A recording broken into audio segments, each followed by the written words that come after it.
Assalamualaikum students. I hope you are fine. Welcome to Psychology with Muqaddas. Today we are going to study lesson number 25, Basic Neuroanatomy. And let's study brain and spinal cord. We have discussed about brain and spinal cord. Now we will discuss the neuron structure. Neuron का structure जो है वो कैसे होता है, और जो body cells हैं उससे न्यूरॉन डिफरेंट होते हैं. न्यूरॉन आपके स्पेशलाइज्ड सेल्स होते हैं जो नर्वस सिस्टम को फॉर्म करते हैं. एंड नेक्स्ट है सेल सोमा. अब न्यूरॉन्स जो हैं, न्यूरॉन्स के जो डिफरेंट पार्ट्स हैं वो कौन कौन से हैं और उनकी फंक्शनिंग क्या है उसके बारे में ये इन्फॉर्मेशन है. देन सेल सोमा है. सेल सोमा जो मेन पार्ट है न्यूरॉन्स का, जो सेल बॉडी है उसे सेल सोमा भी कहते हैं. इसमें साइटोप्लाज्म होता है, इसमें न्यूक्लियस होता है, न्यूक्लियोलस होता है, राइबोसोम्स होते हैं, फ्री साइट्स राइबोन्यूक्लिक प्रोटीन्स होते हैं, रफ एंडोप्लाज्मिक रेटिकुलम होता है, स्मूथ एंडोप्लाज्मिक रेटिकुलम होता है, माइटोकॉन्ड्रिया होता है और दूसरी बॉडीज होती हैं. अब साइटोप्लाज्म क्या होता है? साइटोप्लाज्म आपका जेली लाइक सेमी फ्लूइड होता है जो कि सारे ही कंपोनेंट्स जो फ्लोट करते हैं उसमें, और वो न्यूक्लियस के अराउंड जो है वो न्यूक्लियस भी उसके अराउंड ही फ्लोट कर रहा होता है. तो ये सारा जो है वो साइटोप्लाज्म जो फिल होता है वो आपके जो सेल सोमा है वो आपके साइटोप्लाज्म जो है वो न्यूरॉन्स के साइटोप्लाज्म से ही वो फिल अप होता है सारा. एंड देन उसमें जितने भी न्यूक्लियस होता है, न्यूक्लियस में आपका जो सेल उसमें जेनेटिक कोड होता है, आपका डीएनए होता है. ठीक है. उसके बाद डीएनए में जो भी एमआरएनए होता है, जो मैसेंजर राइबोन्यूक्लिक एसिड होता है, वो मैसेज लेकर आपके राइबोसोम्स को जाता है. राइबोसोम्स जो है वो आपके प्रोटीन्स वो बनाते हैं, स्ट्रक्चरल प्रोटीन बनाते हैं, एंजाइम्स प्रोटीन्स बनाते हैं. And we have discussed this before.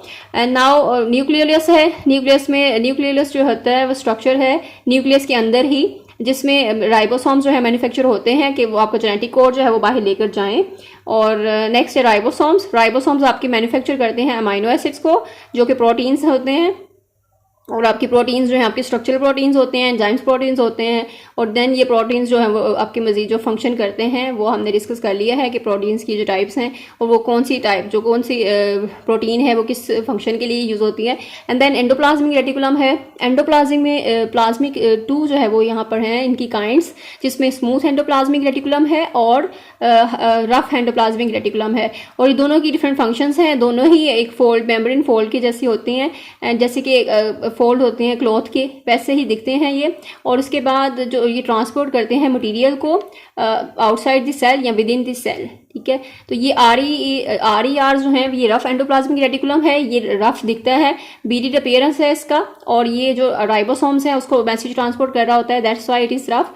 और जो स्मूथ एंडोप्लाज्मिक रेटिकुलम है वो ट्रांसपोर्ट करता है आपके लिपिड्स को, जो फैट्स वगैरह होते हैं. एंड देन गोल्गी जो अपरेटस होता है ये कैमिलो गोल्गी के नाम पे है. और यहाँ पर जो मेम्ब्रेन्स होते हैं वेसिकल्स की वो यहाँ पर बनाई जाती हैं. और जो वेसिकल्स होते हैं वो बिल्कुल उसके टर्मिनल्स में होते हैं, आपके न्यूरॉन्स के एंड पे होते हैं, एक्सन्स के एंड पे टर्मिनल्स होते हैं जहाँ पर वो वेसिकल्स होते हैं. और वेसिकल्स के अंदर ही न्यूरोट्रांसमीटर्स होते हैं. वो नेक्स्ट लेक्चर में फर्दर जो है इसको डिस्क्राइब किया जाएगा. एंड देन माइटोकॉन्ड्रिया है. माइटोकॉन्ड्रिया आपका पावर हाउस होता है सेल का.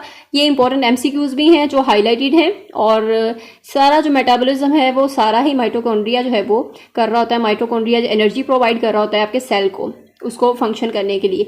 माइक्रोफिलामेंट्स हैं, माइक्रोट्यूबल्स हैं.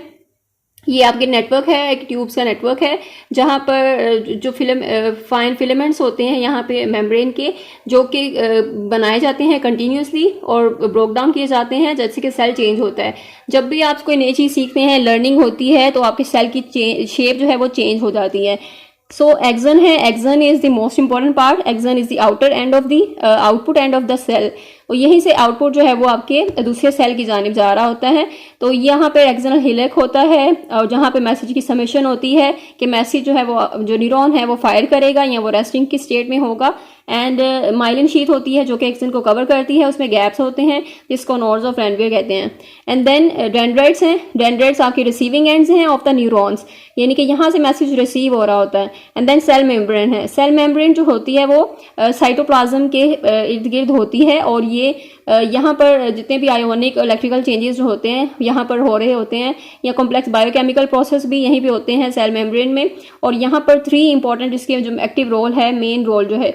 सेल मेम्ब्रेन आपके बेसिकली जो सेल सोमा है या सेल बॉडी है उसके जो आउटर कवरिंग है वो सेल मेम्ब्रेन है जो कि प्रोटेक्ट कर रही होती है आपके सेल को. और यहाँ पर उसकी जो फंक्शंस हैं वो मोस्ट इंपॉर्टेंट हैं. और ये मोस्ट इंपॉर्टेंट शॉर्ट क्वेश्चन भी आपके एग्जाम्स में आ सकता है और ये आया हुआ था.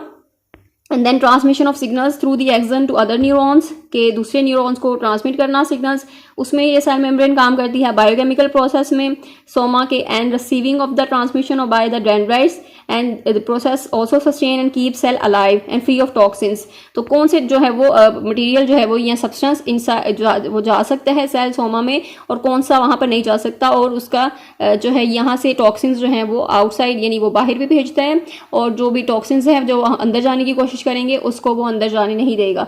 सो ये एक जो है वो सेफ गार्ड है सेल मेम्ब्रेन जो आपका है, तो सेल बॉडी के अराउंड ही। और उसके सेकंड है इंट्रासेलुलर मेम्ब्रेन होती है, जो कि कंपोज होती है double layer, compose of fats and phosphates होते हैं, और इसको फॉस्फोलिपिड भी कहते हैं। और ये मॉलिक्यूल्स होते हैं, इसमें दो पार्ट्स हैं इसके, हाइड्रोफोबिक है जो वाटर रिपेलिंग टेल है, हाइड्रोफिलिक है, हाइड्रोफिलिक वाटर सीकिंग हेड है, यानी कि वो वाटर को सीक कर रहा है, उसकी मतलब वाटर को अपने अंदर अब्जॉर्ब कर रहा है। लेकिन जो वाटर रिपेलिंग है टेल है, यानी वाटर को बहुत दूर भगा रहा है, तो वो वाटर को रिपेल कर रहा है।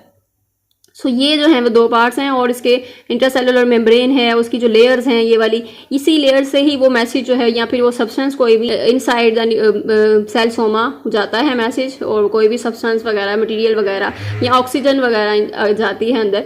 तो ये सारी चीज़ें हैं, और ये प्रोटेक्टर है आपकी सेल सोमा की। I hope I made it clear the concepts, and if you have any confusion you can ask in comment section, and don't forget to subscribe, share, like this video with other students, and मिलते हैं next lecture में। till then take care, अल्लाह हाफिज़।